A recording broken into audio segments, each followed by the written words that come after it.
you remember the cost of unga. Majority of people couldn't afford unga. Then the administration took a decision, we are not going to subsidize consumption, we are going to subsidize production. Understand right now there's enough maize in Kenya, and even for the sugar sector. Again, you remember they needed to have very bold reforms within the sugar sector. Those are beginning to bear fruits. However, reducing the cost of living is a continuous fight for any administration anywhere in the world. Because you see, when you become president, you are told, or rather your responsibility is to secure lives and property. Now, for you to secure lives, then it means that the cost of living has to be addressed. And that is something the president must do at all times. Part of the reason why Donald Trump became the president of the US, while the economy was showing very good indicators under Joe Biden, but people said, wait a minute, the numbers are saying the economy is very well, but my pockets has got issues. Now Trump has been in office for about a year, but people are saying, Donald Trump, you became the president, you said you are going to turn this around. How come we don't feel the impact in our pockets? And then Trump is saying, wait a minute, I'm still trying to correct what the mistakes by Biden. So it's the responsibility of every president or every leader in Kenya to ensure that they reduce the cost of living. But again, how do you reduce the cost of living? Because this thing is not abstract nor philosophical. It's to do the three things we spoke about. Position Kenya as an FDI destination. When you get all these multinationals coming to set up in Kenya, then you create employment opportunities so that the people you've seen at the Nyayo National Stadium will get jobs. Then they're paid very well. Then they even have disposable incomes. Like for instance, you cannot say you're going to Tembea Kenya if you cannot place 3 square meals on the table. Then you say you're going to Tembea Kenya. So how do you Tembea Kenya if you can't afford breakfast, lunch, or supper? So you must make Kenya an investment destination. Then you must grow international markets. For instance, our tea markets. You grow them so that people have got a lot of income. But again, this boils down to the elected leaders. That when you are a governor or you are a member of the National Assembly or Senate, when you wake up in the morning, what is your core business?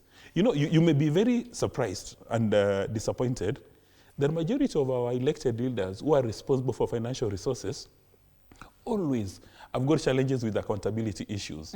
The Auditor General, the control of budgets, and Olivia would confirm to you that the majority of the people who are given the responsibility to take care of our resources, even when the Auditor General issues a report, they don't know the meaning of a qualified report, unqualified reports, adverse opinion.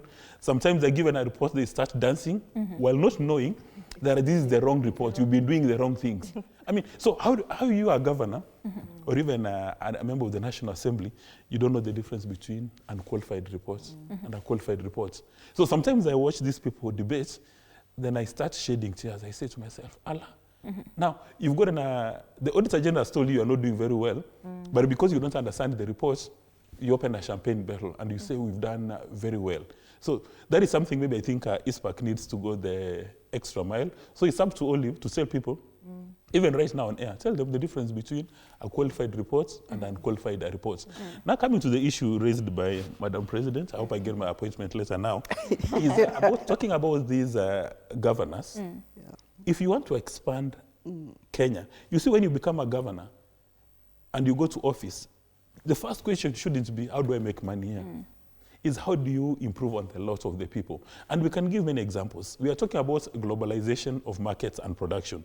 For instance, how come the leadership of Nanyuki, we understand, you know, there are so many military facilities around Nanyuki. You've got the British, you've got from the US, you've got an international airport in Isiolo. How come the leadership of Nanyuki, the elected leaders, have not taken a deliberate step to say Nanyuki is going to be the aviation sector?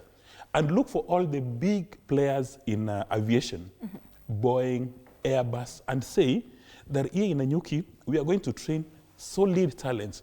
Get the universities around Nanyuki to offer academic programs, bachelor's, master's, and PhD in issues around aviation, so that all our neighbors, Rwanda, Uganda, Tanzania, they bring their aircrafts or their choppers or their planes for repairs in Nairobi. You make that place the center. Now, before he left office, President Kenyatta worked hard on the Kenya shipbuilding factory or facility in Mombasa. That now, for the first time, KDF is actually repairing, and I think they're putting up a ship both in Mombasa and Kisumu. How come the universities around Mombasa and Kisumu have not introduced programs around shipbuilding and ship repairs? When are we going to have a professor of shipbuilding or a professor of repairs so that also our neighbors bring those facilities? Now, you talk about these mice. Why should all the mice be concentrated here in Nairobi at Bomas? You've got a lot of opportunities in Turkana. Why can't our governor sit back and think about these issues? So in my view, that is the challenge. Using the example of Morocco, Morocco is the biggest aviation hub in the region simply because they took a decision. And finally, on the issue again raised by Madam President, the sixth, is that the issue of equality and equity in national development. A few days ago, some people were in a state of shock when people from Western Kenya, they saw a transformer and they said, Hail Mary. They broke into a dance and song. You know why? You don't have a policy, say, on energy distribution. If you are born and brought up in Nairobi, you interact with a transformer every single day, so you don't even know the meaning of power connection. But the people from western parts of Kenya, where I come from, you only begin to interact with power when you go to the cities. Power here, I mean electricity. When you go to the cities. So that when you get a transformer in your village, you have to break into a dance and song because that is a rare occurrence. And we can even look outside the distribution of power. You can even look at the distribution of roads. We don't have a solid roads policy in Kenya. That is why in many parts of the Rift Valley, we were told not a long time ago, people would use tarmac roads to dry maize. While parts of the world that are in Kenya which need a tarmac road, walikuwa wanaona kwa movies. The reason why the president, when he said this project about the Rironi Road, people in Western Kenya broke into a dance and song. They said for the first time, we are going to have a road. Do you know in many parts of central Kenya, we understand there is a tarmac road even to a cattle dip.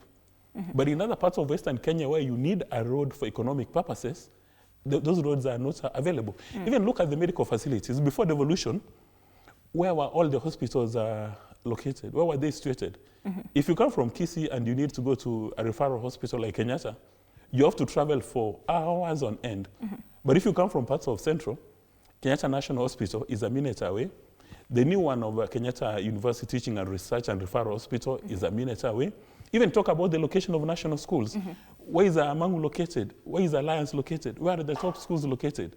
That is why people from other parts of Kenya are saying, wait a minute, we love what President Ruto is doing. You may recall, it's only during devolution that parts of Garissa and Mandera interacted with a tarmac road. In fact, people from that part of the world walikuwa nasema, when we go to Kenya, even from Turkana, walikuwa nasema, I mean, these people are in Kenya, a territory called Kenya, but they say when we go to Kenya, because they had been excluded. And the person who came up with that session of policy was Tom Mboya, then serving under President Jomo Kenyatta, where they said there are some places in Kenya that need maendeleo more than others. So when Esther becomes the sixth, assuming our prayers are granted, we must have this thing called equality and equity. Let's hear